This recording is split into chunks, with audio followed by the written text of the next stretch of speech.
Welcome to Liberty Square.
Last call. Secure all cargo.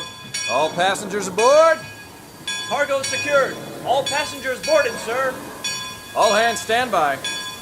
Engine room. Reverse 1/4. Bowman, cast off bow line. Aye, aye, sir. Bow line away. Engine room. Ahead 1/4. Sound last bell. Leadsman, sound off. Give me a depth reading by the mark. By the mark. Halfway. Mark 1. Mark Twain.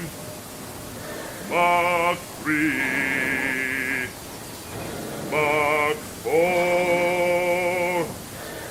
Deep 4. Ocean deep.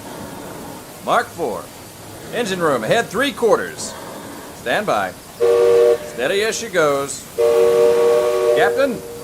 Welcome aboard the Liberty Belle. I'm your captain, Horace Bixby, and my pilot with me here on the Texas deck is a young cub that goes by the name of Sam Clemens. He's marking his 100th voyage down the river today with nary a calamity on his watch, so far. Sam knows this river like his own backyard. Sam, tell our guest everything you know about this river. Well now, I always figure it is better to keep your mouth shut and appear stupid than to open it and remove all doubt. But I will tell you this, I love this river more than anything else. I've loved this river even from the time I was a toddler back in Missouri. Before we get too much further out of port, I think I should mention that you best not be sitting on those handrails. They're the only thing between you and the river, and the river don't always take kindly to uninvited guests. We've also had reports of river pirates operating in the vicinity, so I wouldn't lean out beyond those rails for that reason either. Now, for those of you on the port side, that river town we're passing is frontier land. A few years back, it was no more than a boom town carved out of the wilderness by a handful of settlers looking to start a new life. Today, gentility and decorum are running rampant. Oh, it still has its share of footloose trappers, keelboaters, prospectors, and an Indian or two, but mostly it's flush times and well on its way to becoming a fine big city. Frontierland reminds me some of my own hometown, Hannibal. It takes me back to when I was a barefoot boy growing up alongside the riverbanks. You know, it seems to me that when I was younger, I could remember everything, whether it happened or not. But as I grow older, I seem to remember only the things that never happened at all. See that peak just beyond the outskirts of Frontierland? That's Chickapin Hill, or at least it used to be. Dam burst a few years back, and folks been calling it Splash Mountain ever since. Some have even taken to riding hollowed-out logs over the big falls. Seems far-fetched, I know, but it's the truth. All my life, it seems I never could tell a lie that anybody would doubt, nor a truth that anybody would believe. But believe me when I tell you, truth is the most valuable thing we have, so I make sure I only use it with economy.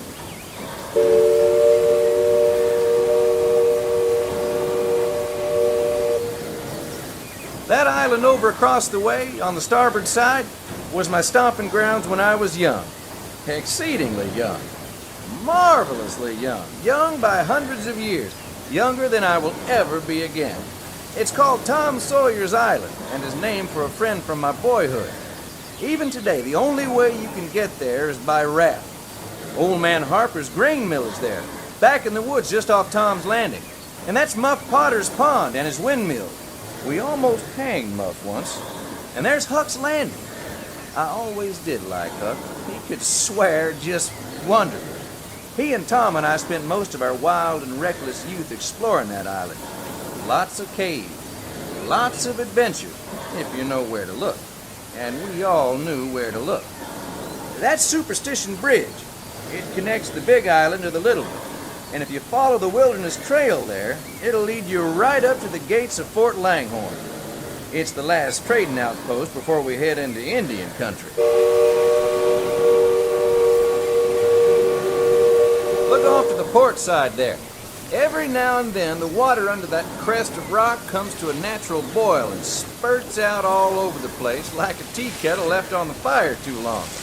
The Indians around here used to tell me these geysers were actually unfriendly spirits, upset by uninvited trespassers traipsing all over their sacred hunting grounds.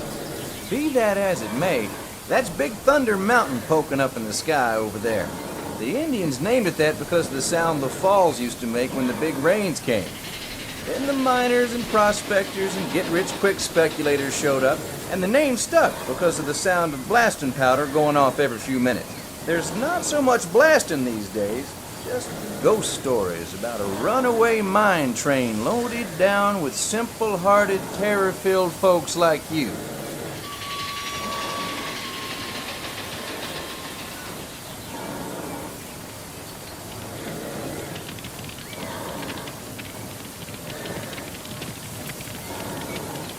Well, I'll be. Look who's drifted out of the bayou. Off to port, Captain. It's Beacon Joe. Old Beacon's been marking this river for longer than I can remember. Every time the river cuts a new channel, Old Beacon puts out a marker to let us know whether it's safe to travel or not. However, Sam here's been bragging that if push came to shove, he could navigate the Liberty Belle on a heavy dew. Isn't that so, Sam? Well, I was born humble, Captain, but mostly it's worn off. Captain, Indian Village to port. Now that's something you don't see much out this way. That's an Algonquin Indian village. Looks to be from the Powhatan tribe. Usually they stay further east. I've seen Seminole and Miami this far west, and of course Shoshone, Blackfeet, and Crow, but I've never seen Algonquins out here. Lots of game out this way. I've seen moose and deer and plenty of other critters along the shoreline. Could be why the Powhatans are out this far. Just following the food trail.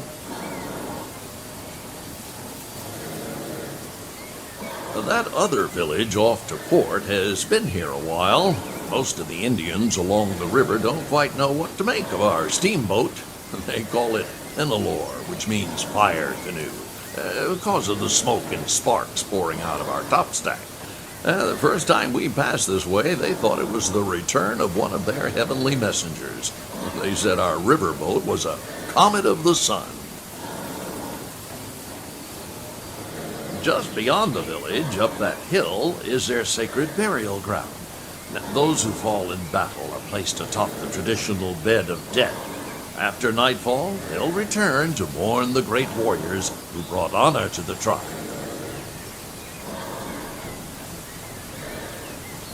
Attention deck watch. Shoals to port and starboard. Engine room, steady on.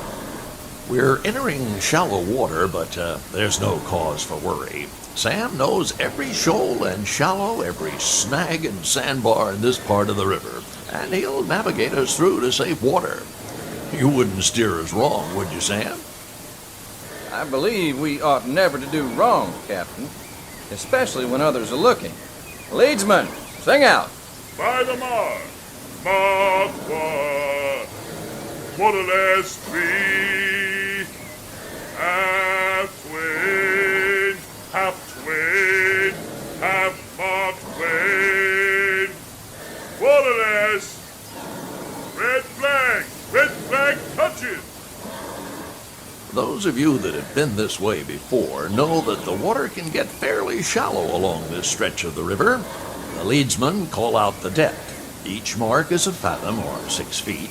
Mark Twain is 2 fathoms, and for us that means safe water. Captain, we're passing Cutthroat Corner. Attention deck crew, stay alert. If there's river pirates out here, this is where they'll most likely be. Yep, I can hear them from here. But from all the commotion, it sounds like their interests lie elsewhere. If you folks on deck look past the trees on the island, that's Fort Langhorne. Most of these old forts started out as trading posts. Then as settlers started heading west, the army came in and took them over. My feeling is, these days, there's a lot less frontier and a lot more civilization than is truly necessary.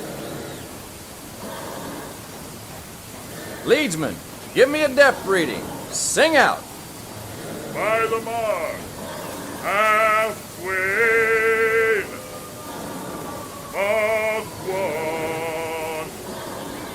Mark twin.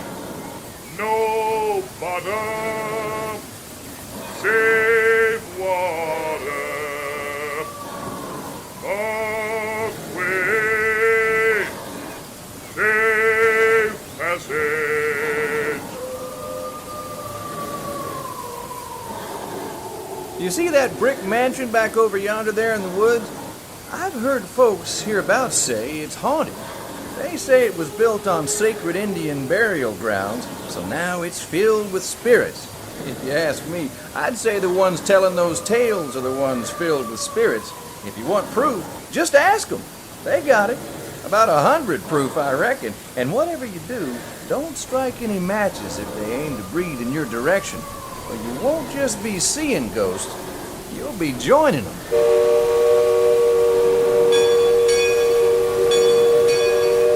We're approaching Liberty Square, which is home port for us.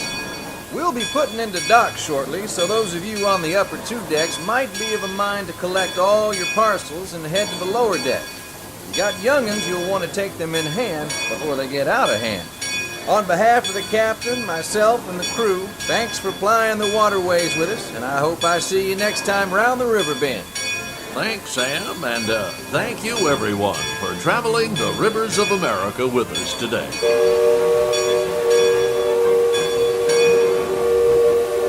Engine room. Approach levee at 1/4 steam. Man the bow line. Purser, check freight and cargo. All hands prepare to dock. All passengers, stand by to go ashore.